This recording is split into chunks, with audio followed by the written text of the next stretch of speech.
عن بلدي احكيلي يا نسيم اللي مارق عالشجر مقابيلي عن أهلي حكاية عن بيتي حكاية عن جار الطفولة حكاية طويلة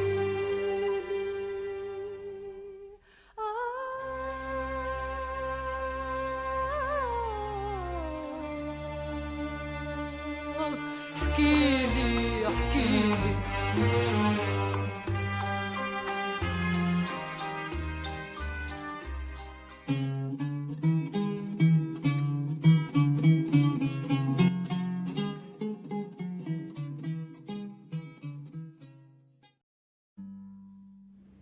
Quand le travail est un plaisir, la vie est belle. Mais quand il nous est imposé, la vie est un esclavage. Maxime Gorky. C'est ainsi que l'écrivain russe Maxime Gorky a décrit le travail, la satisfaction qui l'accompagne et la jouissance qu'il procure lorsqu'il est aimé et choisi. L'art et la maîtrise ont toujours accompagné l'artisanat dont nous parlons aujourd'hui. C'est l'un des métiers artisanaux les plus anciens que l'homme a connus. Il s'agit du tissage des tapis sur le nôle. Nous passons en revue dans notre présentation l'histoire de cet artisanat, les outils nécessaires à sa confection, les différentes sortes de tapis et leurs utilisations, les fils utilisés, la commercialisation du produit au marché local et à l'extérieur, les risques qui le menacent et les difficultés qu'il affronte en nous appuyant dans notre recherche sur un entretien avec un tisserand qui a hérité son métier de ses parents, de ses grands-parents et du savoir-faire ancestral. Selon la plupart des sources historiques, il est probable que le tissage des tapis et des nattes est très ancien. Il existe des preuves de son existence dans l'ancienne Mésopotamie et la Turquie à 7000 et 8000 avant notre ère. En Égypte dès le 3e millénaire avant Jésus-Christ. La Mongolie, la Chine et l'Asie centrale comptent parmi les premiers principaux foyers de cet artisanat. Dans notre région, cet artisanat a été déjà connu dans les royaumes de Mari et Ebla et a prospéré dans les deux époques ayyoupides et mamelouks. Cependant, le métier a pris son essor pendant l'occupation ottomane et l'histoire du tapis local baladi, connu encore sous le nom de tapis samouraï, est une histoire d'héritage familial qui se transmet de génération en génération et de père en fils, depuis l'époque des tribus nomades qui vivaient dans le désert et habitaient dans les tentes.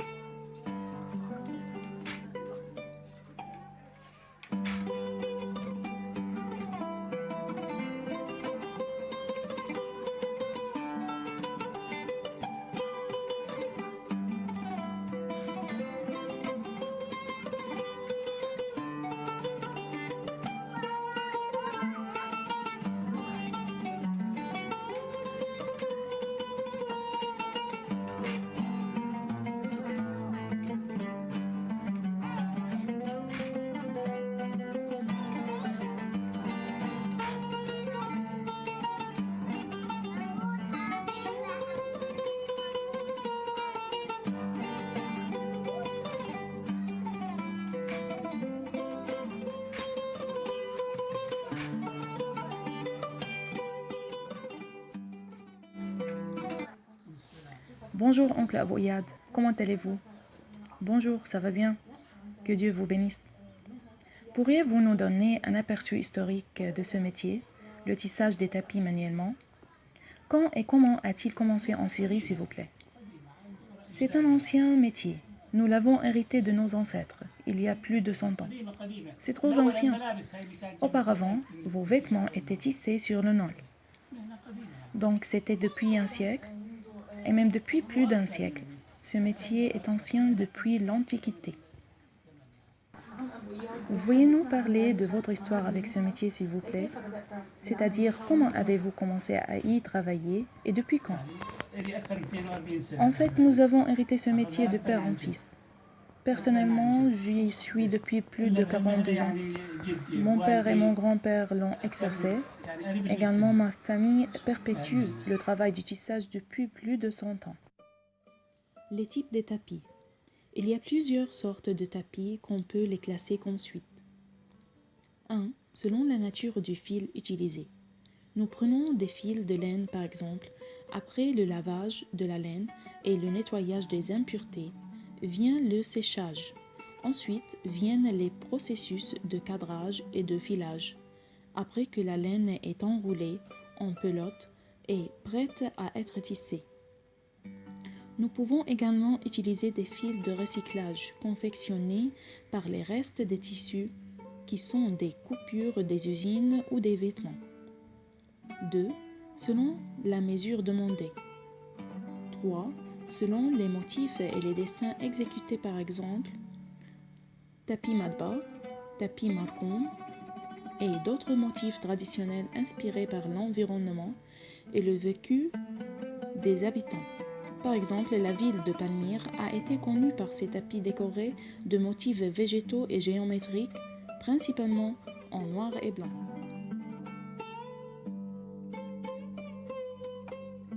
Il faut également mentionner l'habileté des anciens artisans dans la manière de teindre la laine avec les plantes locales.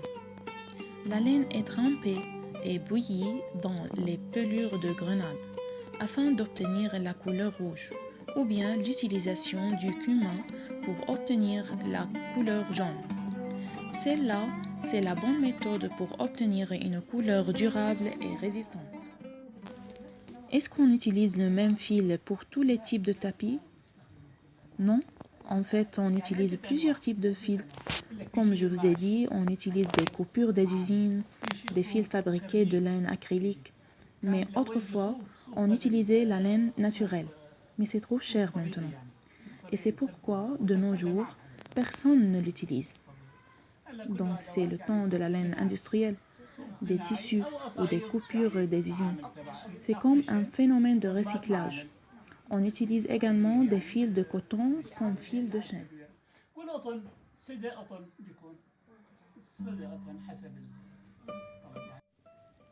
Les outils utilisés dans la fabrication de tapis sont 1.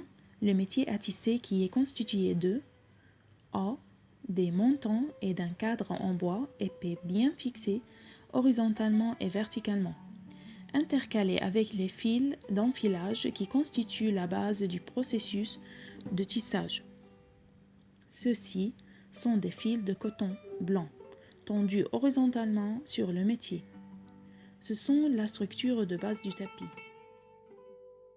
B. L'ensouple sur laquelle sont fixés les fils de chêne. Les fils passent ensuite à travers un peigne en bois avec des dents espacées et de différentes longueurs en fonction de la largeur du tapis. C. Un battant qui est une barre en bois qu'on déplace manuellement pour tasser les fils de trame. D. Les pédales qui sont actionnées par les pieds du tisserand pour intercaler les rangées de nœuds entre les fils de trame. E. Un rouleau en bois autour duquel s'enroulent les parties finies du tapis. Et en ce qui concerne les outillages du métier à tisser, ce sont la bougie à la cire d'abeille utilisée pour assouplir les fils de chêne, le peigne d'encorroir utilisé pour serrer les fils et constituer les motifs, la navette à tisser qui est un outil long avec des encoches au bout pour pouvoir enrouler les fils de trame qui seront glissés entre les fils de chêne pour réaliser le tissage. 5. Un rouet de filage de la laine.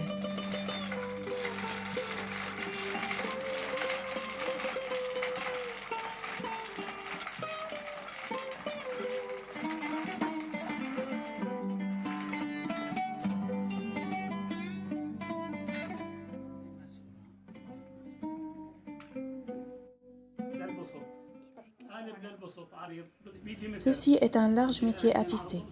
Sa largeur d'1 mètre et est fixée sur le nœud. Voici le peigne en bois, les fils de chêne et l'arnais, où les fils de chêne sont fixés sur lequel. Quels sont les outils utilisés pour réaliser une telle pièce d'art? Les outils sont le nôl traditionnel arabe, qui est constitué de lys, de fils de chêne, de fils de trame et de fils de laine. Autrefois, on travaillait avec des fils de laine. Nous filions la laine et la colorions.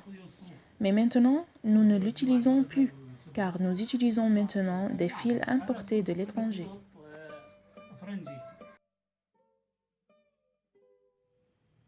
Les étapes et la technique de fabriquer ces tapis. Dans le passé, la fabrication des tapis tissés nécessitait le travail de 4 personnes, simultanément. Car la première travaille sur le métier à tisser, la seconde enroule les bobines, la troisième colorie les fils et la dernière prépare la laine et la file. L'ensemble du processus prenait environ 2 mois. Tandis qu'à nos jours, et avec l'évolution des techniques de coloriage et de filage de la laine, le tissage d'un tapis nécessite 1 semaine environ, où le tissage est fait complètement sur des métiers à tisser manuels et actionné par les pieds au moyen des pédales. Quelles sont les techniques du tissage traditionnel? Tout le travail se fait sur le métier à tisser, c'est-à-dire il y a des ouvrages simples sans motif et d'autres avec. Et tout cela est emmagasiné et imprimé dans notre cerveau.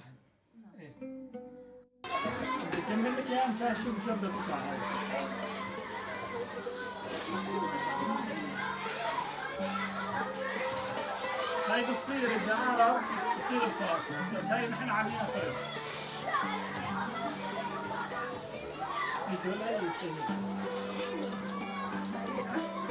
متعود على طول.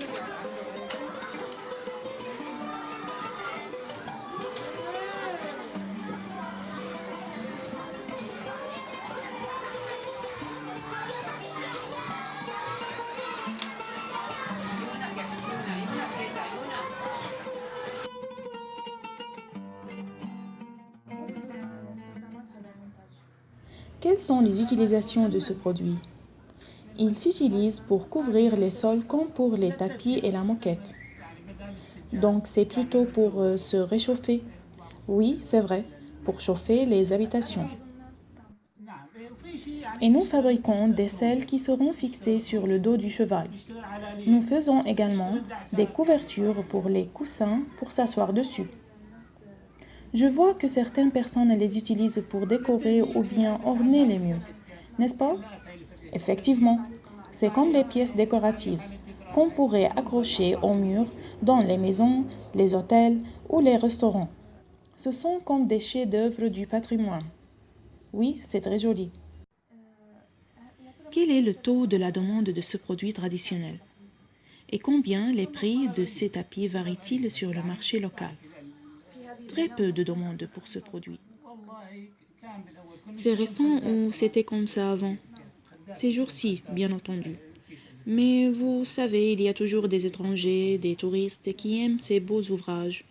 Et comme vous avez dit, ils les prennent comme une œuvre d'art représentative de la Syrie.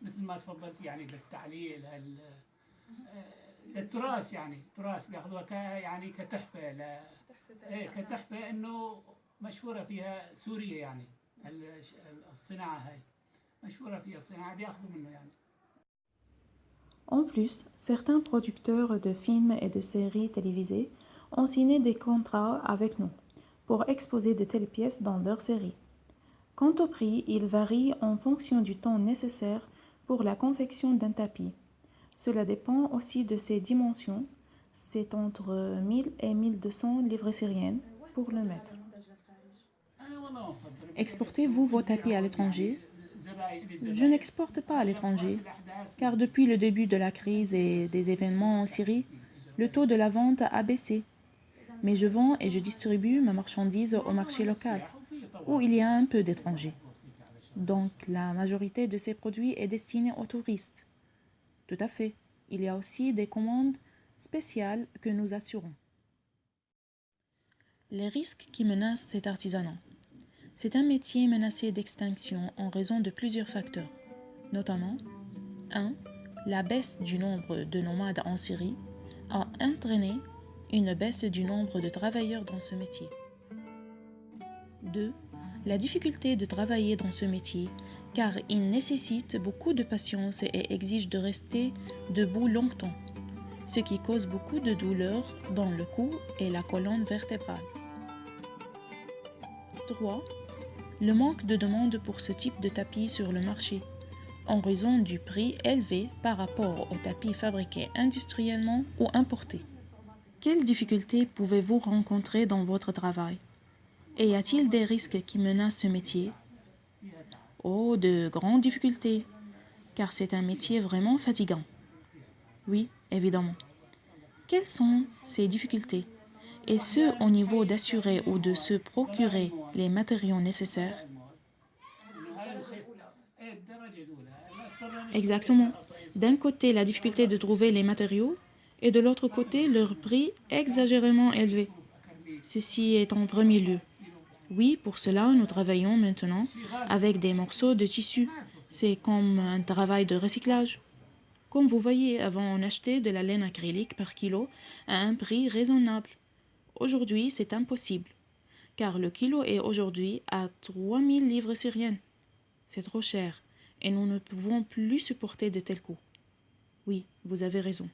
En fait, on doit maintenant poser une question très délicate. Que faire pour préserver ce métier d'art?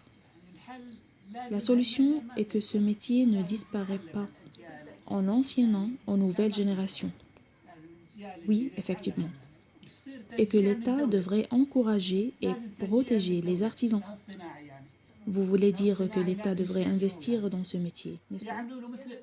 Oui, bien sûr, parce que l'encouragement de cet artisan consiste à lui fournir les fils appropriés à prix raisonnable, à lui assurer des conditions de travail saines et ne pas lui imposer de taxes, et ainsi de suite.